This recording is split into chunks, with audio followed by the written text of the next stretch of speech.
সুলেমান ক্লাবে নিজের কক্ষে গিয়ে চেয়ার টেনে বসলো, ফুল স্পিডে ফ্যান ছেড়ে। রাগে তার শরীর জ্বলছে, ঘামে ভেজা সাদা পাঞ্জাবিটা বারুই চুলগুলো পেছনে ঠেলে দিল। চোখ দুটো এখনো লাল। সোফায় বসেছিলেন সুলেমানের চাচা বাসার সুলতানা, খবরের কাগজ পড়ছিলেন। এক সময় এই কক্ষটা ছিল তার, এখন হয়েছে ভাইয়ের ছেলের।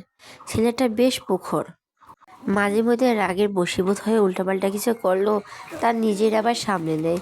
তবে মাঝে মধ্যে ছেলেটার জন্য ভয়ও হয়। চারিপাশে যা শত্রু, ছেলেটার সুরক্ষার জন্য বাসার সুলতান নিজেই সুলেমানের অগোচরে সুলেমানের জন্য অতিরিক্ত গার্ড রেখেছে। গ্রামের বাড়িতেও রেখেছে, যাতে কোনো শত্রুরা তাদের কোনো ক্ষতি না করতে পারে। রাগ কমেছে, চোখ মেলে তাকালো সুলেমান। সোফায় দেখলো চাচাকে, এতক্ষণ খেয়ালই করেনি। কখন আসলে? এসেছি অনেকক্ষণ হলো। রাগ কমেছে? চেষ্টা করছি কমানোর। রাগ কমানোর চেষ্টা এখন থেকেই কর সুলেমান। কদিন পর বিয়ে, বউয়ের সামনে পুরুষ মানুষের রাগ কিন্তু মানায় না। সুলেমান বিরক্ত হলো। চাচা, তুমি বলছো এ কথা? I count believe this. কেন মায়ের কথা সায় দিচ্ছ? জীবনে কিন্তু বিয়েটাই স্বপ্ন। এই যে তোর বয়স হচ্ছে, তোর পরে কে সামলাবে এই চেয়ারের ক্ষমতা? তার জন্য বিয়ে করতে হবে। এর ওয়াজ আছে তো। হ্যাঁ, বিয়ে করতে হবে।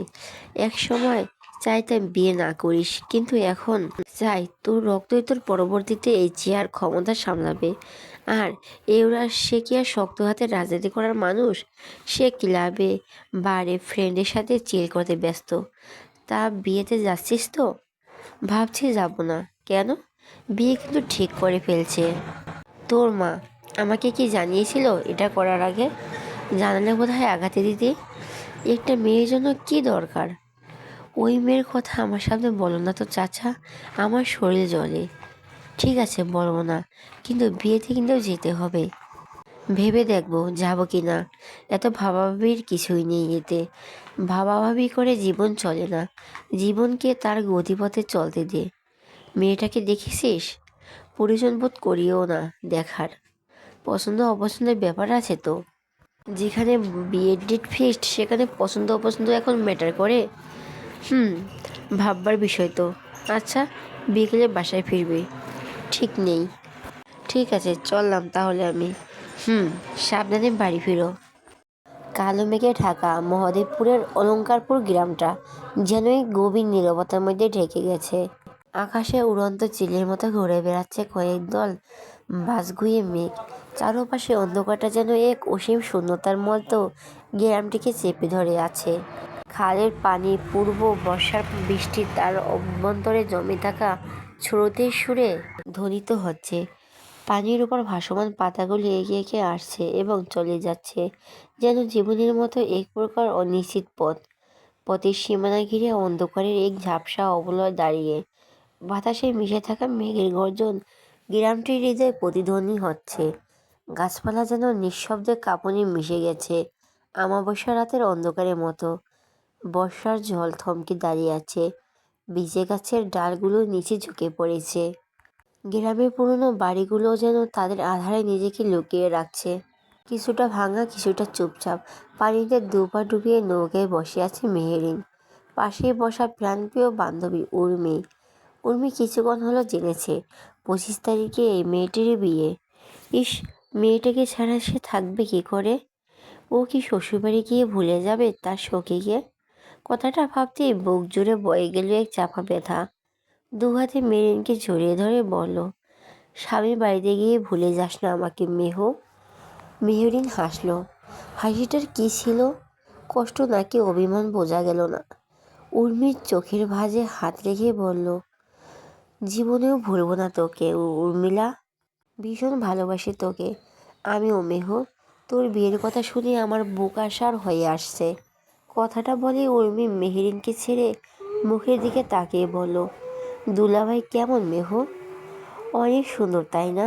নাম কি? কোথায় থাকে? তোর সাথে আমাকে মাঝে মাঝে দেখা করতে দিবি তো? মেহুর মুখে প্রসারিত হলো, দেখিনি আমি তাকে। সে কি দেখাসনি? ওফ, নাম কি তার? জানি না। কি জানিস তাহলে? শুধু জানি সে আমার থেকে বয়সে 15 বছরের বড়। আপার শ্বশুরবাড়ির পাশের এলাকায় তাদের বাড়ি। আর উর্মির মুখ চুপসে গেল। মন খারাপ করে বলল, আঙ্কেল শেষ অবধি তোর বিয়ে এক বড় লোকের সাথে ঠিক করলো? আর তুই রাজি হয়ে গেলি? পড়াশোনা করতে দিবে তো? এর চেয়ে আমার ভাইয়ের বউ হয়ে যেতে। মেহেরিন হাসলো। আপা বলেছে, আব্বা কথা বলেছে এটা নিয়ে। তারা বলেছে আমাকে পড়াবে। আর বয়স তো কেবলই একটা সংখ্যা। লোকটা ভালো আর সৎ হলে কাটিয়ে দেওয়াই যায়। লোকে কি বলবে জানিস? বলবে বাবার বয়সী লোকের সাথে তোর বিয়ে দিয়েছে। তেমন তো আমারই বয়স না তার। কত হবে, 32 বোধ হয়। তোর বয়স কত জানিস? 17 বছর। Doesn't matter. মনের মিল, একে অপরের প্রতি শ্রদ্ধা, বিশ্বাস এসবই ম্যাটার করে। হয়েছে, বিয়ে হয়নি তাকে দেখি শুনি, নামও জানিস না, আর তাতেই এ তো স্বামী ভক্ত। পরে তো দেখা যাবে স্বামী বলতে অজ্ঞান হয়ে যাবে। মেরিন হেসে ফেলল শব্দ করে। উর্মি দেখলো সেই হাসি। মেয়েটা হাসলো কতই না সুন্দর লাগে। স্বামীর বড় ধন, আজীবনের বন্ধন, বুঝলি? আম্মাকে দেখি তো, আব্বার প্রতি তার কত ভালোবাসা। তাহলে আমি কেন ভালোবাসবো না? ভালো আমার স্বামীকে বাসবো। বিয়ে অবধি তো অপেক্ষা করতেই পারতি। অপেক্ষা নামটা তার বিড়বিড় করে উচ্চারণ করলো মেহেরিন। লোকটার নামও সে অপেক্ষা রেখেছে। আচ্ছা বল, তোর ভাইয়ের খবর কি? চাকরি হয়েছে? উর্মিও মন খারাপ করে বলল, এখনো হয়নি, চেষ্টা করছে। ইনশাল্লাহ হয়ে যাবে। বাড়ি যাবে? না, সন্ধ্যা হয়ে আসছে, অন্যদিন যাবনি। আচ্ছা তাহলে গেলাম। কি হয় জানাস আমাকে? আচ্ছা। লোকটার ফোন নাম্বার রাখিস নে? না। বলদ নাকি তুই? আচ্ছা বাড়ি যা, রাতে কথা বলবো নি। বাসায় ফিরতে ফিরতে সন্ধ্যা নেমে আসে। আকাশ সূর্যের ডুবন্ত অন্ধকারের আগের দিকে শেষ আলো মাখানো। আশেপাশ থেকে ঝিরে ঝিরে ঝিঝি পোকার আওয়াজ ভেসে আসছে, কানে বাজে যেন এক মেলোডি যা থামে না। হালকা শীতল বাতাসে সেই আওয়াজ আরও স্পষ্ট হয়ে উঠেছে। ডোবা থেকে ধান পচার বিদঘুটিয়ে গন্ধ ভেসে আসছে। কাঁঠাল গাছের শাখা পোশাকা যেন বাতাসের সাথে মিশে সুর তুলেছে। এর মধ্যে হঠাৎ এলোমেলো হয়ে এলো পরিবেশের আগাম বার্তা বুঝেই কারেন্ট চলে যায়। পুরো বাড়ি অন্ধকার, কিছুক্ষণ ডুবে থাকে। মেহেরিন মায়ের বাটন ফোনটা বের করে টর্চ জ্বালিয়ে রুমে আসে। বড় বোন শেরিন হ্যারিকেন জ্বালায়। পুরো রুম হলদেটে আলোয় জ্বলে ওঠে। ছোট ছোট শিখা ঝলমলিয়ে উঠেছে অন্ধকারে। বোনকে দেখে শেরিন বলল, কটা দিন একটু বাইরে কম বের হোস মেহ, আর সন্ধ্যা হলে তো বেরই হবি না বাসা থেকে।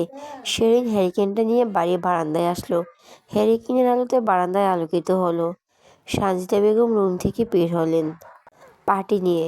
মোতায়েব ভূঁইয়া এখনো বাড়ি ফিরেনি, কখন ফিরবেন জানা নেই। পার্টিটা বিছিয়ে তাতে বসলেন। মেহেরিন রুম থেকে বের হয়ে মায়ের কোলে মাথাটা রেখে শুয়ে পড়ল পার্টিতে। বাইরে বৃষ্টি হচ্ছে। সাজেদা বেগম মেয়ের মাথায় হাত রেখে বলল, গতকাল বাজার থেকে শাড়ি কিনে এনেছি তোর জন্য। তোর বাপ নিজে পছন্দ করে কিনে দিয়েছে, দেখবি? মেহেরিন হাসলো। বাধ্য মেয়ের মতো উপন্যাস মাথা ঝাঁকিয়ে জানালো, সে দেখবে। সাজেদা বেগম শেরিনকে বলল, শাড়িটা নিয়ে আসতে। শেরিন মায়ের রুম থেকে শাড়িটা নিয়ে আসলো। সাজেদা বেগম খুলে দেখালেন শাড়িটা। মেহেরিন শাড়ির দিকে তাকাতে ভুলেই গেল মায়ের মুখে হাসি দেখে। মনে মনে আল্লাহর কাছে প্রার্থনা করলো তার বাবা মায়ের প্রতিটি দিন এমন হাসি খুশি কাটুক। খুবই সাধারণের মাঝে অসাধারণ এই মানুষগুলো। মেহেরিন প্রতিনিয়ত মানুষগুলো নামাজের শুকরিয়া আদায় করে আল্লাহর কাছে এমন দুটো মানুষকে তার বাবা মা বানিয়ে দেওয়ার জন্য। নিজেকে সুখী সুখী লাগে মেহেরিনের। পছন্দ হয়েছে? মেহেরিন শাড়ির দিকে এক নজর তাকিয়ে বলল, খুব। কিছুক্ষণ চুপ থেকে ফের বলল, একটু জড়িয়ে ধরি তোমাকে মা। সাজেদা বেগম হাসলেন, অনুমতি নেওয়ার কি আছে, আয়। মেহেরিন ন্যানো সেকেন্ড সময়ও ব্যয় করলো না, মাকে জড়িয়ে ধরল। নোনাজর গড়ালো চোখ বেয়ে। কি করে থাকবে তার বাবা মাকে ছেড়ে সে? সাজেদা বেগম কাঁধে ভেজা অনুভব হতে মেহেরিনের মাথায় হাত রেখে বলল, কাঁদছিস? তোমাদের খুব মনে পড়বে আমার মা। পাগলি মেয়ে, কাছেই তো বাড়ি, যখন খুশি ফোন করবি, তোর বাবাকে পাঠিয়ে দিব নিয়ে আসার জন্য। মেহেরিন চুপ করে থাকলো। কথা বলে মোটেও এই সময়টাকে নষ্ট করতে চায় না। মায়ের বুকে মাথা রেখে পাওয়া শান্তিটা মুহূর্ত থাক না এমন নিশ্চুপ। মেহু আমাদের কিন্তু একটু ঢাকায় যেতে হবে। মেহেরিন মাথা উঁচু করে বলল, কেন মা? তোর খালার বাসায়। আর ভুলে গেছিস তোর বাবাকে ডাক্তারও দেখাতে হবে? একদম ভুলে গেছি। কবে যাবে? সামনের সপ্তাহ। মা একটা কথা বলি। বল। উর্মিকেও সাথে নিয়ে যাই। ও কখনো ঢাকা যায়নি। ওর খুব ইচ্ছে ঢাকা দেখার। নিয়ে যাই না? ওর মা যদি যেতে দেয় তাহলে নিয়ে চল। মেহরিন মাকে আবার জড়িয়ে ধরলো। গালে চুমু খেয়ে বলো, ইউ আর দ্য বেস্ট মা। পরন্ত বিকেলে রোদ যখন কোমল হয়ে আসে, সূর্য পশ্চিমে হেলে পড়ে, তখন চারপাশে একটা মায়াবী স্নিগ্ধতা ছড়িয়ে পড়ে। দিনের ব্যস্ততায় ধীরে ধীরে স্মিত হয়। বাতাসের মতো অলসতা মেশানো এক মধুর বিষাদ ছড়িয়ে পড়ে। গ্রামের পথ ধরে গরু ছাগল ফিরতে থাকে আপন গৃহে। নদীর ধারে জেলেরা নৌকা বাঁধে। কাশবনের ফাঁক দিয়ে অন্তগামী সূর্য জলসীমানার লালচে আওয়াজ ছড়িয়ে দেয়। পুরনো আম গাছের ছায়ায় বসলে মনে হয় সময় যেন থমকে থাকে। কেবল বাতাসের দোলায় হারিয়ে যাওয়া দিনের স্মৃতি এসে মনের দরজায় কড়া নাড়ে। কিন্তু শহরে পড়ন্ত বিকেল ভিন্ন এক রঙে আঁকা। এখানে বিকেল মানে ব্যস্ততার বিরতি, দিনের ক্লান্তি সরিয়ে একটু স্বস্তির নিঃশ্বাস নেওয়ার সময়। অফিস ফেরত মানুষের ভিড়ে ফুটপাত গম গম করে। রাস্তার ধারে চায়ের দোকানে জমে আড্ডা। ট্রাফিক সিগন্যাল দাঁড়িয়ে থাকা গাড়ির হেডলাইনে সূর্যাস্তের আভা মিশে যায়। পার্কে বসে গল্পে মেতে ওঠে বন্ধুরা। কেউ বা নির্জনে কানে হেডফোন গুঁজে হারিয়ে যায় নিজের জগতে। শহরে পড়ন্ত বিকেল কোলাহলময়, কিন্তু তার মাঝেও এক ধরনের প্রশান্তি আছে। নিয়মের মধ্যে বন্দি এক শান্তি, একটুখানি অবসর। ঢাকার জনসংখ্যা দিন দিন বাড়ছে, সঙ্গে বাড়ছে সমস্যাও। পানি সংকট, যানজট, বায়ু দূষণ এসব তো আছে। তবে সবচেয়ে বড় সমস্যা হলো বৃষ্টির পর রাস্তাগুলো জলমগ্ন হয়ে পড়া। দুপুরের সংসদ অধিবেশনে গিয়ে কেবল বাড়ি ফিরল সুলেমান। গত সপ্তাহে খবর পেয়ে সে এলাকায় কিছু লোক ক্লাবে এসে জানিয়ে গেছে এলাকার ড্রেনেজ ব্যবস্থা ভেঙে পড়েছে। একটু বৃষ্টি হলে পানি জমে যায় আর ফুটপাত দখল হয়ে যায়। হাঁটতে গেলে রাস্তায় নামতে হয়, গাড়ি ধাক্কা লাগার ভয় থাকে। তারা এও বলেছে যে ক্লান্ত দেহটাকে টেনে পাশে বসে থাকা ইব্রাহিমের দিকে তাকালো সুলেমান। গম্ভীর গলায় বলল, ইয়াসিনকে মোবাইলে কল লাগাতো। ওর ঈদ খাওয়া কি এখনো শেষ হয় নাই নাকি? নাকি ঈদের নাম করে আজকে রাতের মধ্যে ঢাকায় আসতে বলো রে। ইব্রাহিম মাথা নেড়ে বলল, সে না হয় বলতে আসছি, তুই বরং ফ্রেশ হয়ে খেয়ে নে। শুনলাম তুই বাড়ি যাবি, তাও আসবি কবে? সুলেমানের কপালে শুষ্ক ভাঁজ পড়ল। বাড়ি যাব কেন? তোর নাকি বিয়ে শুনলাম। সুলেমানের মনে পড়ল বিয়েটা আমি করছি না। কিন্তু কেন? কেনটা তুই ভালো করেই জানিস। আমাদের বিয়ে করার অধিকার নেই। আমরা শুধু ফুলের সুবাস নিতে পারি, কিন্তু নিজ বাড়িতে সেই ফুলের গাছ স্থাপন করতে পারি না। এ ঘোর অন্যায়। ঘরের জন্য ঘরণী লাগবে না? না, আমার ঘর ঘরণী ছাড়াই সুন্দর।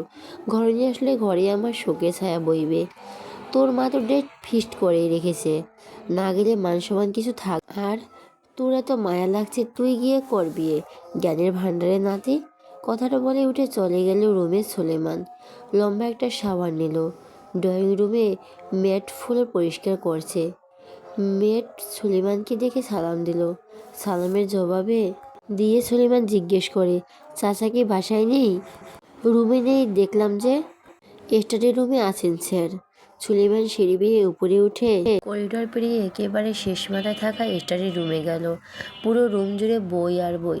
শেষের এক টেবিলের সামনে বসে খুব মনোযোগ সহকারে বই পড়ছে বাসার সুলতান। বাসার সুলতান আবার ভীষণ বই পাগল। তার সংগ্রহে বুক ছেলবে না হলে হাজারখানেক উপরে হবে বই আছে। মাঝে মধ্যে সুলেমানকে বই পড়তে বলে বাসার সুলতান। আগে অবশ্য সুলেমান নিজেও বই প্রেমী ছিল। যখন রাজনীতি, মারপিট বুঝতো না, বয়স অল্প ছিল, রাত জেগে বই পড়তো। কেন একজনকে রাত জেগে কবিতা পড়া শোনাতো? বইপ্রেমী হয়েছিল সেই মানুষটার জন্যই।